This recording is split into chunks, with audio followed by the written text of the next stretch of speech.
अस्सलाम वालेकुम। प्रोग्राम मुकाबला जोश का है के साथ मैं हूं आपका होस्ट इमरान सिद्दीक। और पाकिस्तान सुपर लीग में सभी चीज़ें तब्दील हो रही हैं, लेकिन एक चीज़ जो कि कराची किंग्स की किस्मत है वो तब्दील नहीं हो रही। ग्राउंड भी तब्दील हुए, खिलाड़ी भी तब्दील हुए और अप्रोच भी उनकी कल तब्दील नज़र आई, लेकिन नतीजा वही का वही और पाकिस्तान 7वीं शिकस्त हुई है पाकिस्तान सुपर लीग में कराची किंग्स को। और कोई भी टीम आज तक मुसलसल अपने 7 मैचेस एक सीज़न में नहीं हारी है। लाहौर कलंदर ज़रूर 6 मैचेस हारी थी, लेकिन कराची किंग्स ने कल शिकस्तों का रिकॉर्ड बनाया। जीत के बहुत करीब आ गए थे। कासिम अकरम और इमाद वसीम ने शानदार बैटिंग की और अपनी टीम को मैच में वापस लाए, लेकिन 4 बॉलों पर जब 4 रन दरकार थे उसके बाद इमाद वसीम आउट हुए और फिर जॉर्डन थॉमसन को भेजा गया, वो आउट हो गए। क्रिस जॉर्डन को भेजा गया, वो रन आउट हो गए। तो 3 विकेटें आखिरी 4 गेंदों पर गिरी और उमैद आसिफ डगआउट में बैठे इंतज़ार करते रहे, लेकिन कराची किंग्स की इंतज़ामिया ने उन्हें नहीं भेजा। हालांकि अच्छी खासी वो बैटिंग जो है वो कर लेते हैं। किस तरह कल मैच हुआ, किसने कितने रन बनाए, कितने विकेट लिए, इस हवाले से एक रिपोर्ट देखते हैं और फिर आखिर प्रोग्राम में गेस्ट का तारुफ कराएंगे और गुफ्तगू शुरू करेंगे। तो रिपोर्ट आपने देखी, जीता हुआ मैच जो है कराची किंग्स ने इस्लामाबाद की झोली में डाल दिया। हमारे साथ जमील अहमद साहब मौजूद हैं, स्पोर्ट्स एनालिस्ट हैं और कराची सिटी क्रिकेट एसोसिएशन के साबिक जॉइंट सेक्रेटरी भी हैं। समझ नहीं आ रहा क्या पूछूं आपसे, क्योंकि मतलब 7 मैचेस हो गए, 7 शिकस्तें हो गई कराची की, हर मैच में कोई नई गलती। कल जब आप एक जीत के करीब आ गए थे, पहली बात तो ये कि वो इमाद वसीम को फिनिश करना चाहिए था मैच, क्योंकि जो विकेट पे खड़ा होता है सबसे बड़ी जिम्मेदारी उसी की है कि वो मैच को फिनिश करे। नहीं हो सका उनसे, चलें कोई बात नहीं, लेकिन आपने पहले जॉर्डन को भेजा, फिर क्रिस जॉर्डन को आपने भेज दिया, उमैद आसिफ जो है वो बैठे रहे डगआउट में और मैच हार गया। हाँ देखिए, मैं समझता हूँ कि जिस तरह कल मैच हुआ है, इस तरह का मैच जो है ना वो तमाशाइयों को खींच के लाता है स्टेडियम में, जब आखिरी गेंद तक ये ना पता चले कि कौन जीतेगा कौन हारेगा। तो इस हवाले से तो, लेकिन मैं समझता हूँ कि बदकिस्मती जो है ना वो कराची का पीछा नहीं छोड़ रही है। कराची ने वो रिकॉर्ड कायम किया है जो 2018 के अंदर तीसरे PSL में लाहौर कलंदर ने 6 लगातार मैच हार के, और वो रिकॉर्ड जो है ना वो तोड़ा है इन्होंने, 7 लगातार जो है ना शिकस्त का। तो मैं ये समझता हूं कि जो जिस अंदाज में कल कराची आया था और उनकी बॉडी लैंग्वेज थी, तो उससे लग ये रहा था कि एक डिफरेंट जो है ना सोच के साथ ये मतलब आज आए हैं ग्राउंड। और वाकई शुरू के अंदर बहुत जबरदस्त उन्होंने बॉलिंग फील्डिंग हर एतबार से, मतलब अगर आप देखें तो, लेकिन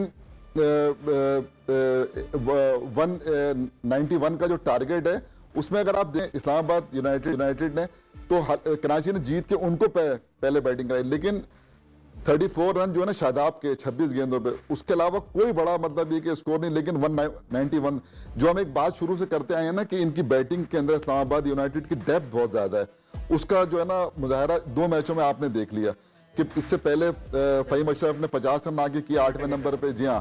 और कल भी आप देखें कि मतलब इनकी विकेट मुसलसल जो ना गिरती रही, 19 गेंदों में 25 रन बना के एलेक्स हेल्स आउट हो गए, फिर 14 गेंदों के 22 रन बना के आजम, फिर इसी तरह 10 गेंदों के ऊपर 29 रन फहीम अशरफ, 11 गेंदों पे 28 रन जो है ना क्या कहते हैं ये आसिफ अली।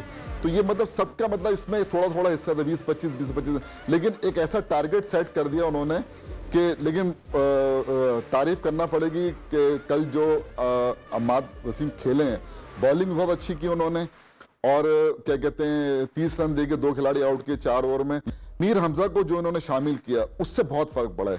कल जो है ना हमें एक स्विंग बॉलिंग जो है ना वो नजर आई है मीर हमजा की, उसने 4 ओवर में 31 रन देके, और मतलब जो एक प्रॉब्लम आती है डेथ ओवर के अंदर जाके जो ना अच्छी बॉलिंग का मजा है, लेकिन जो मतलब खराब तरीन बॉलिंग जो कल उमैद आसिफ ने की, 49 रन दिए, जिसकी वजह से ये टोटल जो है ये 191 तक जो है ना पहुंचा है।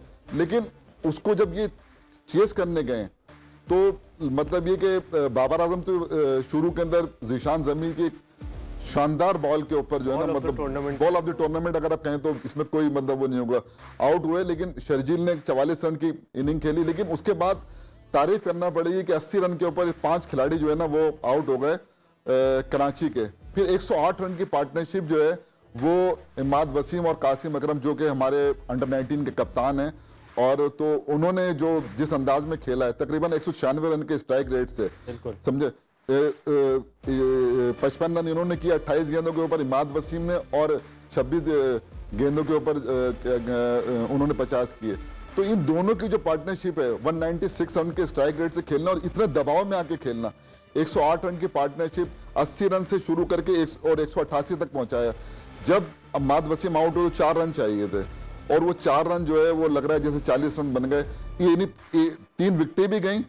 इसमें हम ये जरूर कहेंगे कि कुछ जो फैसले जो किए हैं मैनेजमेंट ने, क्योंकि उमैद आसिफ जो है ना वो इस तरह के प्लेयर हैं कि जो रेगुलर खेलते चले आ रहे हैं, तो अगर उनको वहां पर अगर भेजा जाता तो मैं समझता हूं कि ज्यादा मुनासिब होता, इतना दबाव नहीं होता। मकसूद को ज्यादा समझ भी सकते थे, उनके साथ खेले हुए हैं डोमेस्टिक में, सब कुछ ये किया एग्जैक्टली। हाँ, जॉर्डन थॉमसन ने कभी नहीं खेला उनको, क्रिस जॉर्डन ने शायद कभी खेला हो लेकिन इतना नहीं खेला होगा जितना उमैद आसिफ ने खेला। जी हाँ, वो ज्यादा बेहतर उनको समझ सकते थे, उनकी वीकनेस को ज्यादा वो एक्सप्लोर कर सकते थे। तो बहुत बड़ी मैं समझता हूँ कि ये गलती की है।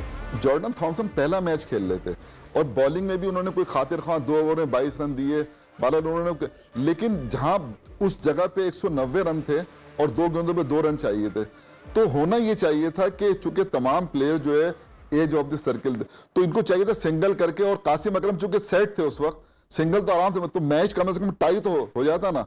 वो उन्होंने वो जो शॉट मारा है ना, उस शॉट की वजह से जो बैट्समैन फिर नए बैट्समैन आके फेस करेगा, और नए बैट्समैन जो है क्रिस जॉर्डन आए और फेस किया और वो रन आउट हो गए और इस तरह 1 रन से जो है वो मैच हार गए।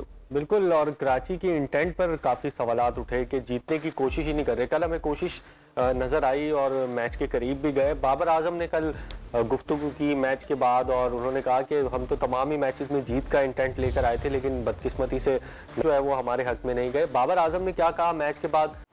बिल्कुल, बाबर आजम की बात आपने सुनी। जब से बाबर आजम कप्तानी कर रहे हैं अभी तक इतना प्रेशर उनके ऊपर नहीं आया है, और पहली मर्तबा है कि उनके ऊपर इतना प्रेशर आया है। काफ़ी सीखा होगा इन्होंने, क्योंकि अभी तक तो कौमी टीम के अगर हम नताइज देखें तो वो तो आउटस्टैंडिंग है, जीत रहे हैं हम लोग। तो जब जीत रहे होते हैं तो सब अच्छा चल रहा होता है, हार रहे होते हैं तो फिर आपको सीखने का भी मौका मिलता है, आपको तजर्बात भी होते हैं। तो बहुत कुछ सीखा होगा बाबर आजम ने इससे, और आने वाले सीजन्स में और कौमी टीम के लिए वो बेहतर कप्तान के तौर पे जो है वो सामने आ सकता है। हाँ बिल्कुल, देखें ये PSL जो है ना होता है, 2 टीमों ने तो बाहर होना है। कराची किंग्स जो है ना वो बदकिस्मती थे, इस साल जो है ना वो कारकर्दगी नहीं दिखा सकी, क्योंकि वो अगर आप पिछले उसमें चले जाएं तकरीबन हर उसके जो है ना क्या कहते हैं प्ले ऑफ के अंदर वो आए हैं।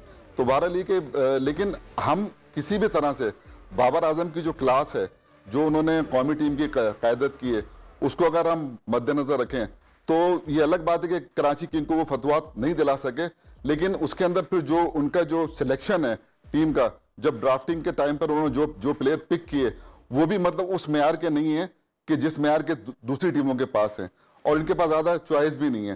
तो इसलिए जो है ना हम सारा इल्ज़ाम जो है ना बाबर आजम को नहीं दे सकते, बल्कि कराची किंग की जो ओवरऑल जो इंतज़ामिया है या टीम मैनेजमेंट है वो भी कहीं ना कहीं इसके अंदर जो है ना कसूरवार है कि जो प्लेयर उन्होंने पिक किए वो उस मेयार के नहीं थे जितने दूसरी टीमों के पास है। दूसरी टीमों के अभी आप देख लें क्वेटा के जो ना 4 मेन प्लेयर, मतलब ये कि वो हो गए शाहिद आफरीदी, नवाज को ले लें, हसनैन को ले लें, फिर ल्यूक वुड जो है वो भी इंजर्ड होकर बाहर हो गए। तो 4 प्लेयर उनके बाहर हो गए, उसके बावजूद भी जो ना इस तरह की चीज जो ना कराची के पास जो है ना वो नहीं है। अगर 4 मेन प्लेयर इनके बाहर हो जाए, इनके पास जो है ना रिप्लेसमेंट ही नहीं है, मतलब उनका उस मेयार के प्लेयर्स का।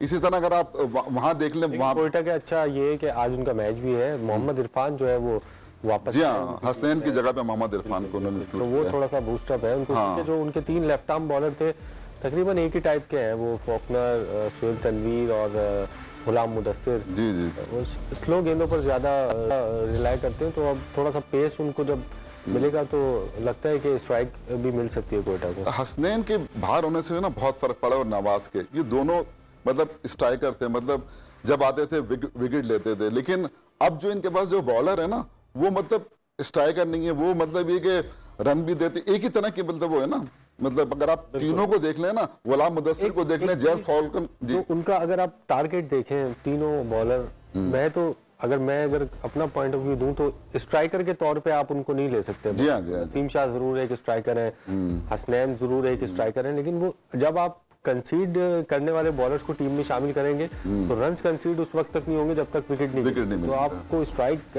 बॉलर की अहमियत जो है वो समझनी पड़ेगी। ब्रेक के बाद एक मरतबा फिर खुशामदीद। और कल इस्लामाबाद यूनाइटेड और कराची किंग्स के दरमियान जो मैच हुआ उस पर काफ़ी गुफ्तगू की। आज भी एक मैच है पाकिस्तान सुपर लीग में कोयटा ग्लैडिएटर्स और पेशावर ज़ल्मी के दरमियान, और बड़ा अहम मैच है दोनों टीमों के लिए, क्योंकि 7 में से 3 मैचेस ही जीत सकी हैं दोनों टीमें, और प्लेऑफ में जाना है तो उन दोनों टीमों को आज कामयाबी जो है वो ज़रूरी है। और देखते हैं कि कौन सी टीम जो कामयाबी हासिल करती है।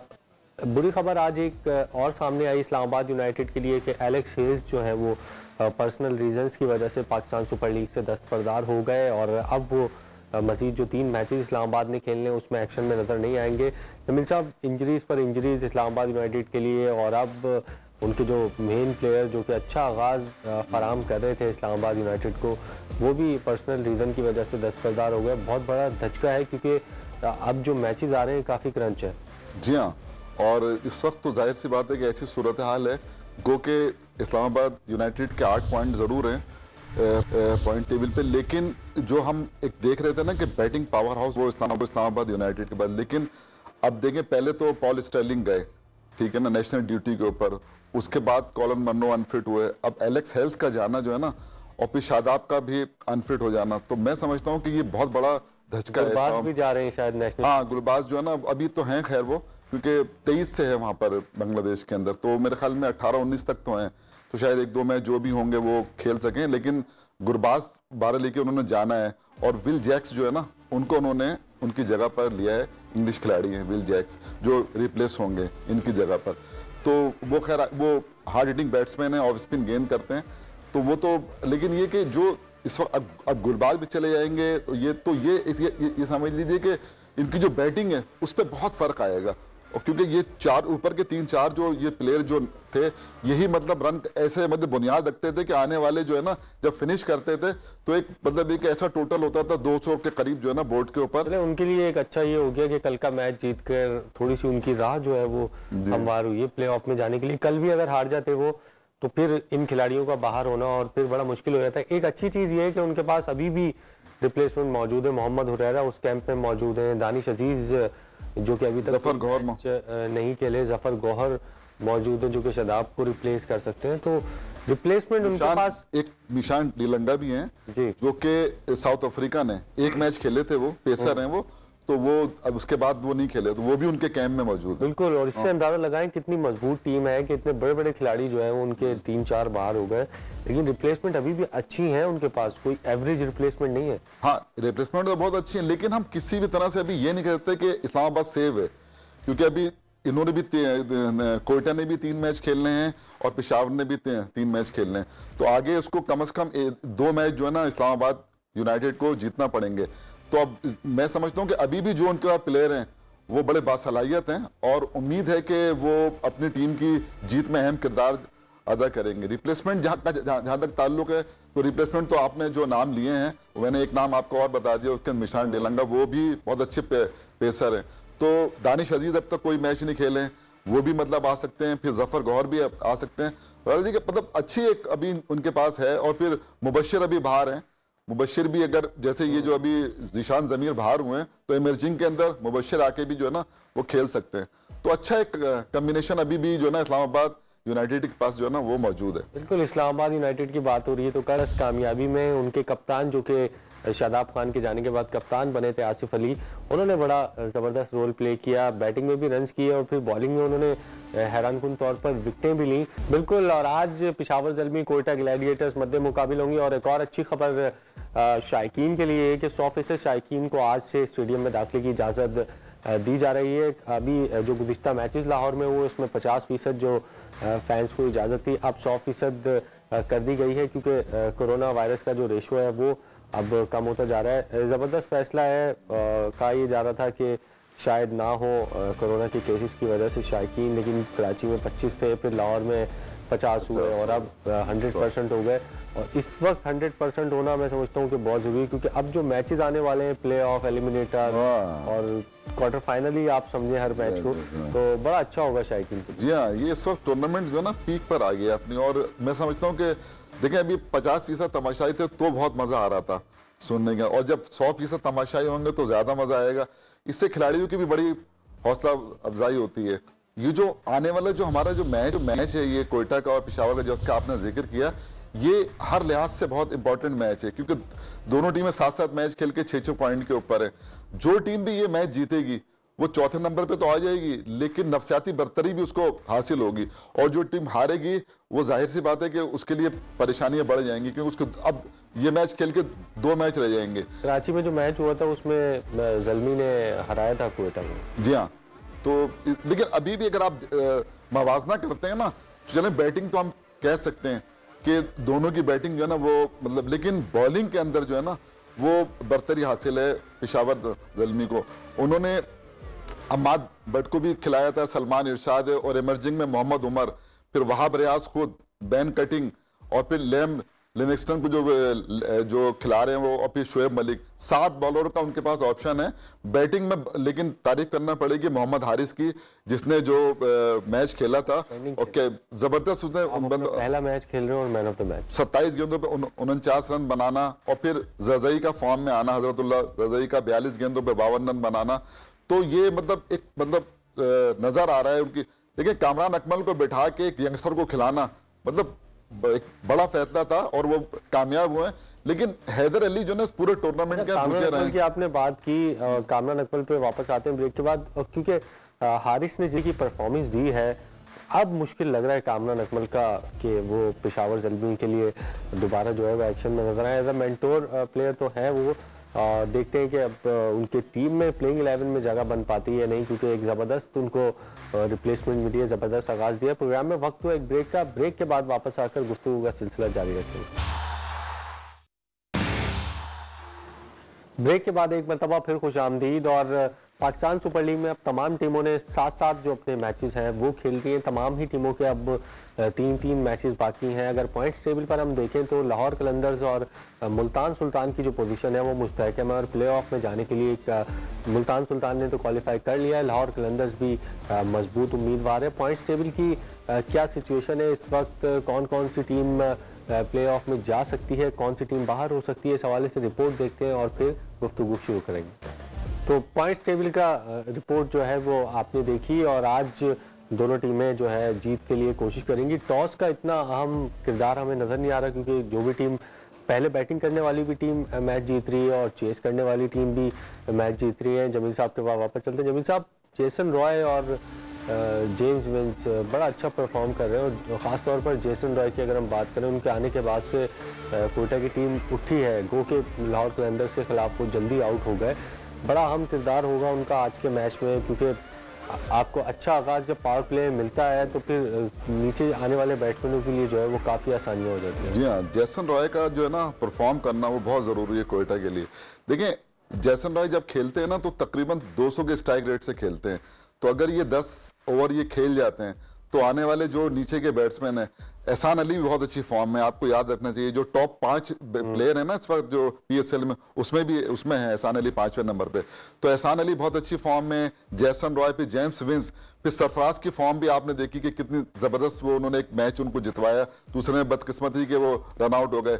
उमर अकमल ने गो के 2 छोटी छोटी लेकिन वो कारामद इनिंग जो है ना 8 गेंदों पे 23, इफ्तिखार ने 50 रन किए। तो मैं ये 5-6 जो प्लेयर है बैटिंग जो है ना ये मतलब ये कि मुझे अच्छी तगड़ी नजर आ रही है, और इसी तरह वहां की भी है। अगर आप वहां देखते हैं वहां पर भी हारिस ने जो परफॉर्म किया, जज़ई जो है हज़रतुल्लाह जज़ई, फिर हैदर अली की वो फॉर्म अब तक जो है ना नजर नहीं आई, लेकिन उसके बाद अगर आप आ जाएं तो शुएब मलिक है, लियम लिविंगस्टन है, फिर रदरफोर्ड, और फिर आप चले जाए बैन कटिंग, तो मतलब एक वहाब रियाज, तो वहां पर भी एक मतलब स्ट्रॉन्ग लाइनअप जो है ना हमें नजर आ रही है बैटिंग। लेकिन बॉलिंग के अंदर जो है ना थोड़ा सा मुझे बरतरी जो है ना वो पेशावर ज़ल्मी की नजर आ रही है। उनके ऑप्शन बहुत ज्यादा हैं, 5 एक उनके पेसर हैं, फिर लियम लिविंगस्टन जो है ना लेग स्पिन, और फिर ऑफ स्पिन शुएब मलिक, तो उनके पास ऑप्शन जो है ना वो ज्यादा है। तो अगर टॉस जीत के कोयटा उनको बैटिंग कराता है तो मेरे ख्याल में क्योंकि इनका जो बॉलिंग अटैक है ना वो इतना स्ट्रांग नहीं जितना कि पेशावर ज़ल्मी का है। बिल्कुल, मोहम्मद इरफान को उन्होंने शामिल तो किया है, लेकिन अब उसकी अवेलेबिलिटी के बारे में अभी कुछ पता नहीं लग सका है कि आज वो शायद प्लेइंग 11 में शामिल होंगे या नहीं, और अगर वो अवेलेबल नहीं होते हैं तो फिर जाहिर है फिर जेम्स फोकनर या सुनील तनवीर के साथ आपको जाना पड़ेगा। मुझे ऐसा लगता है कि शाहिद अफरीदी ने तो अपना आखिरी जिसल खेल लिया है, सुनील तनवीर भी अब इतने इफेक्टिव नहीं रहे हैं। मुझे लगता है पीएसएल का करियर भी उनका जो है वो खत्म। हाँ, वो उतना ही देखिए जो T20 क्रिकेट है ना, ये यंगस्टर का खेल है। अब जितनी क्रिकेट उन्होंने खेलनी थी, मैं समझता हूँ अपना पीक टाइम वो गुजार चुके हैं, लेकिन जो कारकर्दगी उनकी इस पीएसएल में है वो तो मतलब वो नहीं है शान उनके, जिस तरह की वो पूरी दुनिया में लीग खेलते थे और सारी चीजें थी। और कोयटा को भी कोई इतना खातिर का, अब वो होता क्या है कि जेम्स फॉकनर को बिठाते हैं तो इनको खिला लेते हैं, इनको बिठाते हैं तो उनको खिला लेते हैं, ये दोनों ही मतलब इनके, लेकिन वो भी इतनी अच्छी कारकर्दगी नहीं दिखा पा रहे। लेकिन मैं समझता हूँ कहीं ना कहीं मुझे नजर आ रहा है कि जेम्स फॉकनर को इनको खिलाना पड़ेगा, क्योंकि बॉलिंग मुझे थोड़ा सा जेम्स फॉकनर को खिलाना पड़ेगा, क्योंकि 3 ही इन्होंने ओवरसीज खिलाए थे ना, चौथा भी ये खिला सकते हैं। हसन खान को इन्होंने खिलाया है, लेकिन हसन खान ने 17 गेंदों पे 17 रन तो बनाए, लेकिन बॉलिंग के अंदर जो है ना, नूर अहमद ने अलबत्ता बहुत अच्छी बॉलिंग की है, जो इमर्जिंग प्लेयर हैं अफगानिस्तान के, उन्होंने अलबत्ता बहुत अच्छी बॉलिंग की थी। तो देखना यह है कि उसी टीम के साथ जाते हैं कोयटा या फिर एक आध चेंज करती है, और अगर इरफान खेल सकते हैं तो, क्योंकि गुलाम मुदस्सिर ने भी जो है ना मतलब इतनी अच्छी, देखते हैं क्या प्लेइंग 11 में दोनों टीमें तब्दीलियां करती हैं, क्योंकि मैच बड़ा है। और कल हमने देखा कजाफी स्टेडियम में एक बहुत अच्छी चीज़, आबिद अली जो कि सीने में तकलीफ के बायस पाकिस्तान टीम से भी बाहर हुए हैं और डोमेस्टिक भी नहीं खेल पा रहे हैं, तो वो कल कजाफी स्टेडियम में मैच देख रहे थे। प्रोग्राम में का वक्त जो है वो ख़त्म हुआ, जाते जाते आबिद अली की बात सुनते हैं और कल एक नए प्रोग्राम के साथ एक नए गेस्ट के साथ हाजिर होंगे।